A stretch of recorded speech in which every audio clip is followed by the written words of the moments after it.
What's up, guys? Welcome back to another episode of the Break Room. As you guys have probably seen before, we failed to break the RFW, which is our ratcheting flyer wrench. In today's video, we're going to try it again, and I think we're going to get to the failure point of these, and that way we can show you just how tough these things are. Let's do it.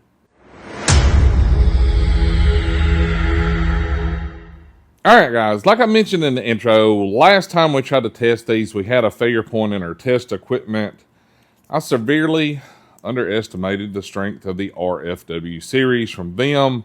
If you don't know what these are, they are ratcheting flare wrenches, and these things are truly amazing and they are strong.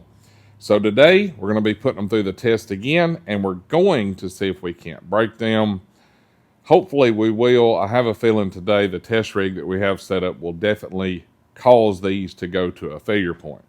As you guys know, flare wrenches, line wrenches, whatever you want to call them, are an extremely low torque under most conditions, and the ANSI ratings are extremely low on these. If you watched the last video I did, if you didn't, there's a card up here. You can check it out. But I stated that these met 200% of ANSI or exceeded 200% of ANSI. And after digging into these, we know these actually are about 300% of ANSI, which says a lot for what these tools are. I covered all the sets in the video on the card that you've seen at the top, but I'll run over them real quick again for you guys that are kind of new. This is the RFW 100.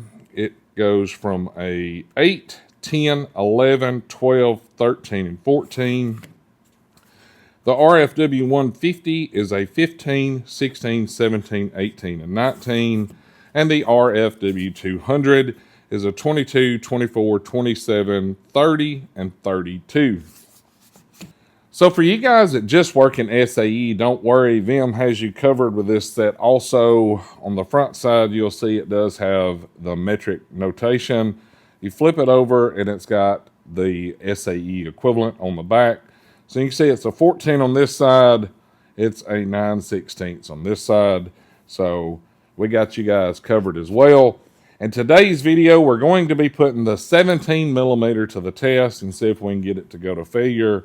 I'm not going to waste any more of your time. We've covered all this in that other video. There'll also be a card at the end of this video if you want to know all the details and how it works. One of the cool features I do want to bump on this is how these actually work. They do lock open, as you see. If you put them on your fastener, it will self-close.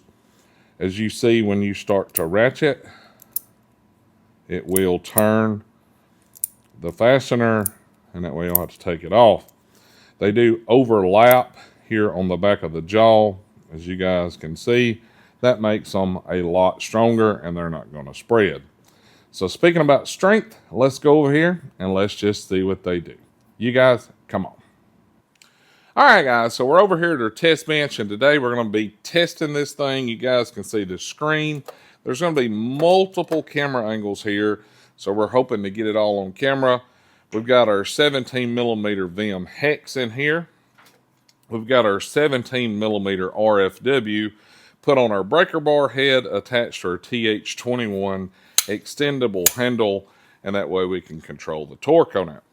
So I will clear the meter out. You guys see it's at 0. We can put this on here.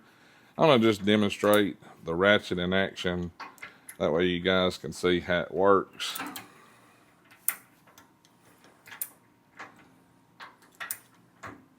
All right. So now we're going to start the test. I'm going to put our 17 millimeter RFW on there, and we're going to start applying force and see where we can get a failure.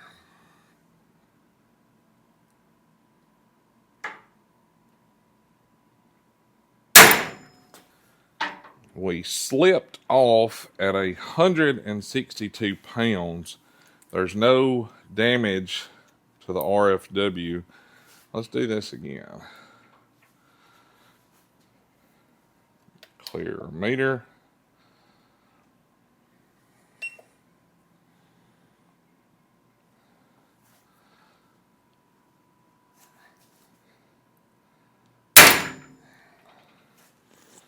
So we had a slippage at 119 foot-pounds.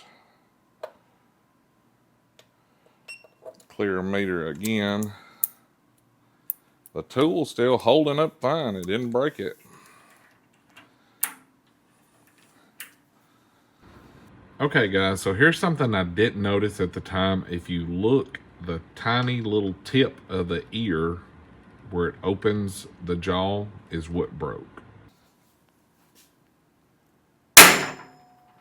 It's 108. All right, so we did not break the tool. You guys seen it went up to an extremely high amount of torque. It's way above the ANSI rating. There was no damage to the tool. You can see where it pulls close to each other. I'll put a close-up here.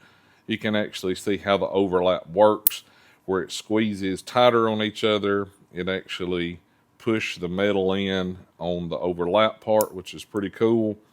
The tip of the opening lever did get broke off, the very, very tip. But the tool itself, there is absolutely no damage whatsoever to the teeth inside of it, or the pin mechanism, or the spring, or anything like that. So it just goes to show you these RFWs are extremely strong. I'm going to get another new one. I want to run this test again, and that way we can get a good baseline on what a new one will do. So stand by. Let me grab one of those. All right, so I have another brand new RFW 17 millimeter. I'm going to clear a meter out.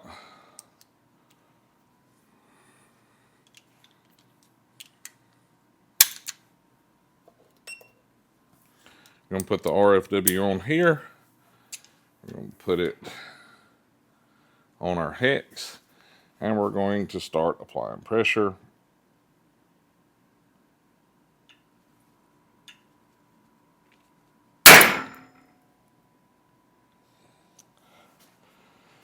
A 161 foot-pounds is where it fails at. And apparently, when these break, the common break is the tip of the opening being broke off. You can see both of them broken exactly the same spot. There's no damage at all to the inside of the RFW. You can see where the overlap is. It has a small bite mark where it pinched to each other. But I don't know how the hell we're going to break these. Because we're doing a lot to them, but the tool is exceeding far beyond what you'd need it to. But you got 161 foot-pounds. You guys seen it. 2 different RFW 17 millimeters tested. Both of them, when they did slip, broke the tips off, but they still work perfectly fine, as you guys can see. All right, guys, as you see, these RFWs are pretty impressive. Way exceeds your ANSI specifications for a line wrench. So be sure to give these a chance if you are looking at adding a set of flare nut wrenches or ratcheting flare nut wrenches to your toolbox. Because building a toolbox is all about options, and having options is going to help you get around stuff when you're working on everything. But there you see the actual numbers of what they do. Like always, check these out on your local tool truck or vimtools.com.